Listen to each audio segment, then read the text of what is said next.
And I think I'm live and my microphone's on the floor. Let's put that back up here because I just whacked it with my elbow. I'm going to have to get one of those kind of boom things that floats around. So if you're lucky enough to actually wanted to watch this live, sorry, I just realized I have a crazy day.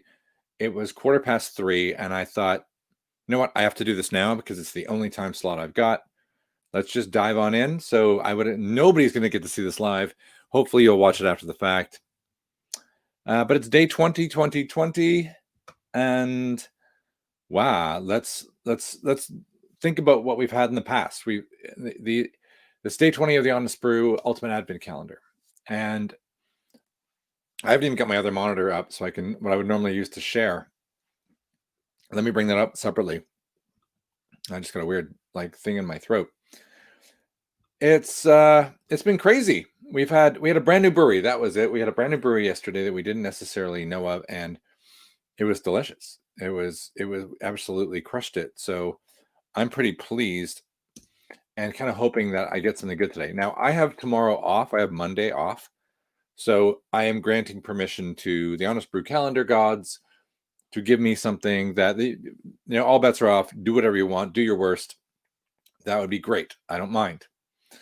As opposed to what it has been doing, giving me a gentle 5% on a Friday night and a 11.5% triple IPA on a school night where I had to get up early in the morning. So, hey, if I was going to give any advice to Honest Brew for next year's, is just take a look at a calendar and see where the numbers fall, and make sure when you're loading the thing up that you're not trying to murder people or make them lose their jobs based on some of this stuff that you're sending out.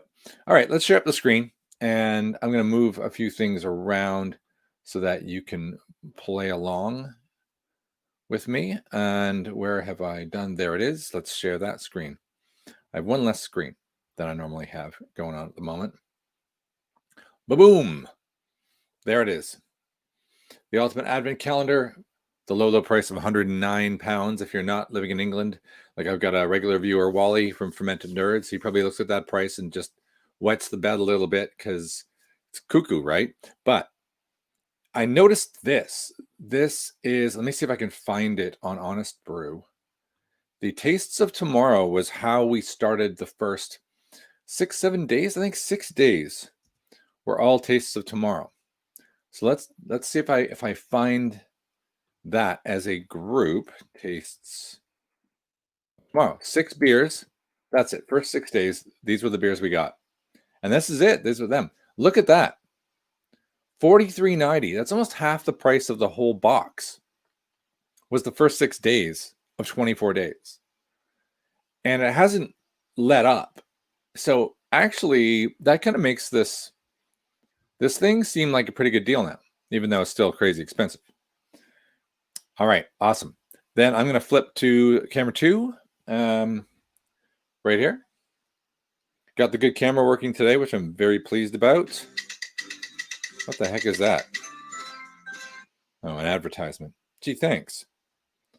That's what I need. I use it. I make my thumbnails with this free software, which rocks, called Fonto, with a PH, PHONTO, for just creating little images like that. And it's great. It was recommended by another YouTube channel, and top notch, except every now and then, like 1 in 5, it throws up a really goofy advert. And I guess the demographic for people who create crappy Instagram stuff is crappy stuff. So it's really quite irritating. All right. We are live, but let's do this. Boom. Got it. Follow me.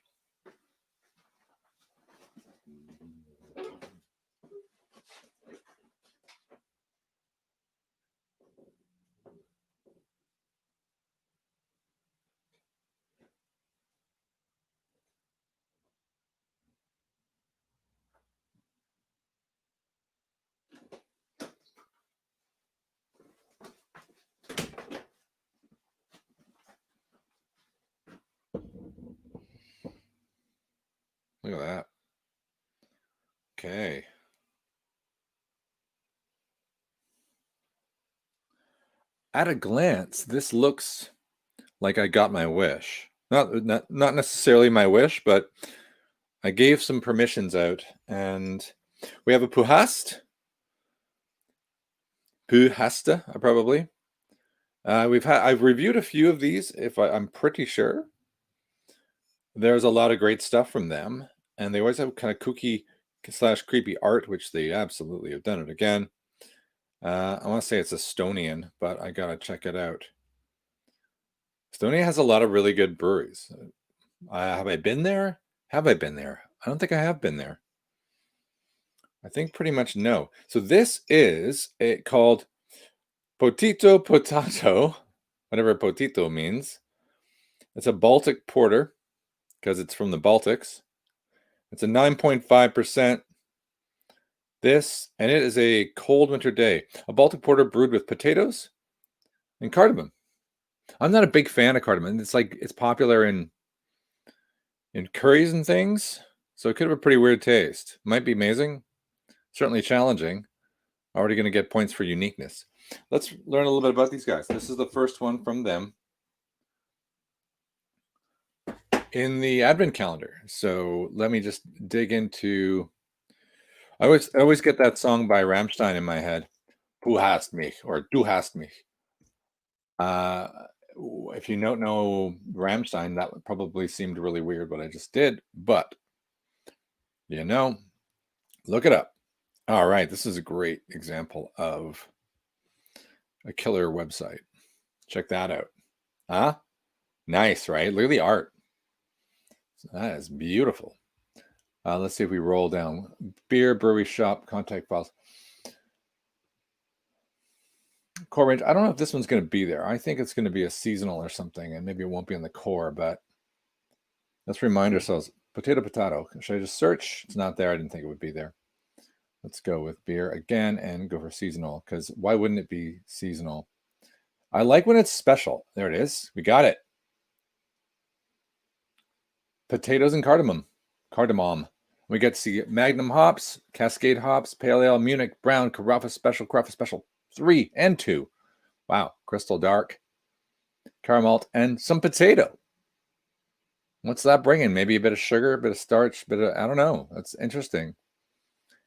Original gravity, 22. Plato, that's Europe, right? What does America use? I don't know. In the UK, it's specific gravity, it would be like 1050. So this is, I just generally multiply it by 4 and throw a 1 in front. So that would be 1088 if you want to know how much sugar rammed into there in the beginning.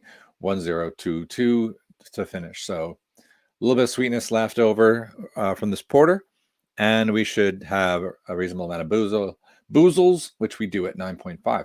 Great amount of information. And so we've got a little, and it's going to be a little bit hoppy.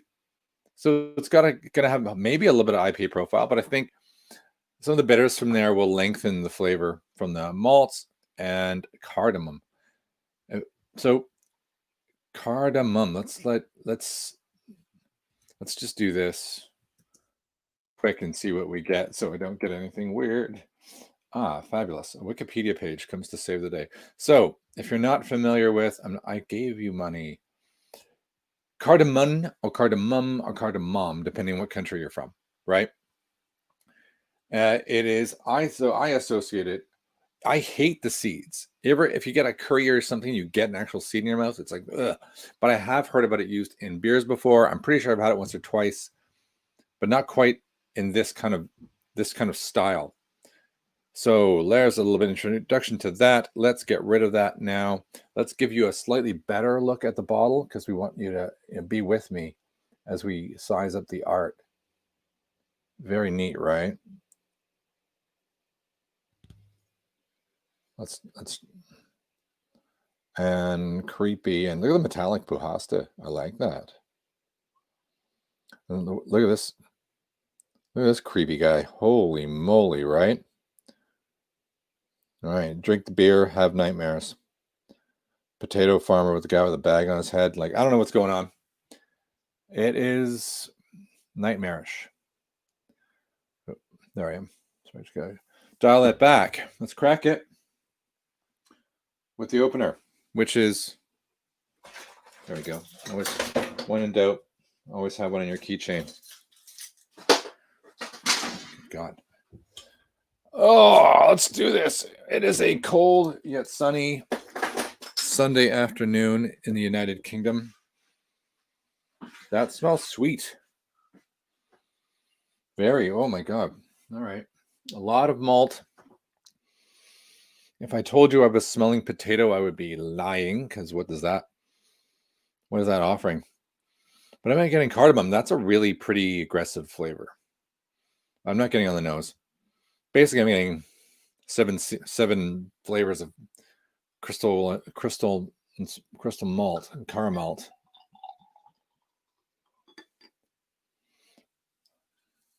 Try to make it not drip. I think I just got some on my nostril. Look at that, though. I wasn't trying to pour that heavy, but that's nice, right? Pretty beautiful color there. Nice brown head, sustaining. Little teeny tiny bubbles, really nice. Really dark. Can I see through it? Are we getting any colors? Any like reds or browns? No. No way. That's black as night. All right, let's go for that. Oh, hey, it says I have a viewer. Hello, viewer, whoever you might be. Maybe it's my wife. She doesn't normally watch these. That would be weird.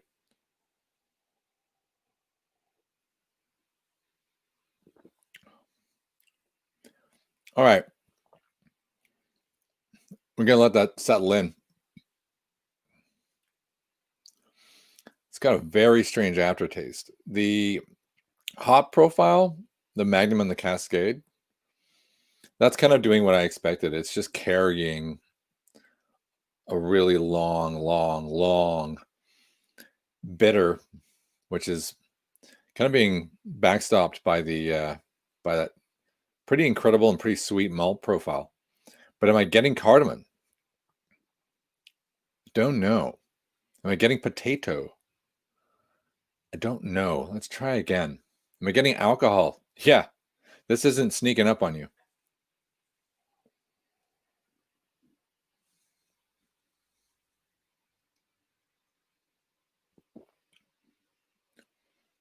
Okay. There you go. You got to get to the second sip because it's such an affront.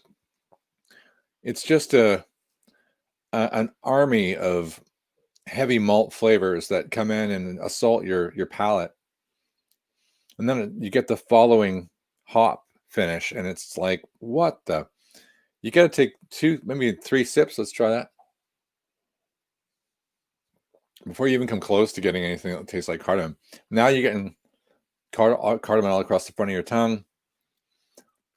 And it's not like biting into the seed. Actually, it's creating a kind of a strange dryness, but it goes with the dark malt. Gives it kind of a velvety finish.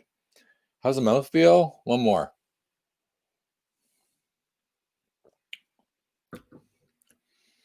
Mouthfeel is smooth, but has this sort of biting into the skin of an apple. That kind of odd bitterness you would get from more like a Macintosh apple, not like a Granny Smith, like a red apple. Just the skin, that biting into it that you get from that. That is part of the flavor, and that's part of the finish. So it's kind of odd and dry and bitter, very bitter. But cardamom, it's all right. It's kind of a good porter. If you like the sort of dessert, some of the dessert, what did I did? Dessert in the cans, or some of the ones I did for the Great British Bake Off series throughout September. Probably not going to be your bag. This is super dark chocolate. Yeah, I would say apple skin, cardamom, and it does not taste like what was it? Whatever the remaining gravity was, the final gravity. That's the one thing that seems not so believable, because it seems like it's very dry, and the hops are there, so very unique. Let's score it up. I think there's a certain elegance now these days to packaging things into a bottle, and their attention to detail, not just on the art. Let's go back to the art, but Like on the shelf, how beautiful is that, right? If that were there, I would be, I want it, I'm getting it. And then I'd pick it up and it would follow up with this creeptastic offering here. I would definitely buy this. And because it's bottled, I kind of feel like people churn out cans. Like when you see a brewery that is throwing out new beers all the time, maybe Dea is a good example of that. Or I'm thinking Polly's, maybe Polly's actually, where every Friday I think they've got new beer. So they're using cans. It's a lot cheaper. It's a lot quicker. You can outsource it. Whereas Pasta doesn't have that, and it's like they've committed more to the beer. So from the packaging and art standpoint, I actually really want to give them a good score on this because although it's not a unique bottle, the choice of the bottle gives them a 4, and the art with the, I think I might go for a 5. It's some really, really quite cool art, and I know they take it seriously, so I'm going to go with a 9 on packaging and art on this one because it's just nice. And then on uniqueness and accuracy, it's definitely unique, right? It's a Baltic porter. They've got potato. I'm not sure what's going on there. Maybe that's part of the dryness I'm picking up. And cardamom, and the interesting, like the recipe itself is very cool, very unique. I'd go a 4, maybe a 5, 4, 5. Is it accurate? Hard to say. You know, sometimes when you get uniqueness, did I get what I expected? I guess I did. Maybe go 4 and 4 on it. So I'll give them an 8. I'll start them as a 17, which is pretty high because that's a great presentation. That's a unique effort. That's quality art. And that's 17 out of 20. It's pretty high. I'm going to hold it. And is it good? Yeah, it's different. I don't know that I would drink a ton of them, but I would probably buy it again. Just to maybe even, it's the kind of one I would buy for other people because I'd say you got to try this. So I'm going to go with maybe an 8 or 9.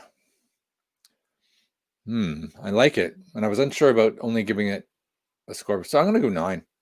So I'm just going to give it a 26 out of 30. Nice going. Nice going, Pasta. I'm going to block it right there. It's been a long one and a very last minute one. But if you did watch, if there is one viewer watching, thanks for watching. If you're watching now or in the future, thank you very much. Tell your friends about the Advent calendar. If you're a regular subscriber and you're getting kind of annoyed that you keep getting alerts every single day from me on other Advent people, if you're a fan of those things, yeah, it's probably annoying. It'll go back to normal once we get past the Advent calendar season and some kind of normal pre-records will go up, and it won't be every single day. Don't worry. It'll calm down. So please subscribe to the channel. And as I didn't do the intro because I was too excited, I'm going to do an intro / outro all at once. My name's Steve Giguere. This is a Beer Native Honest Brew Ultimate Advent Calendar Review Day 20, and thank you very much.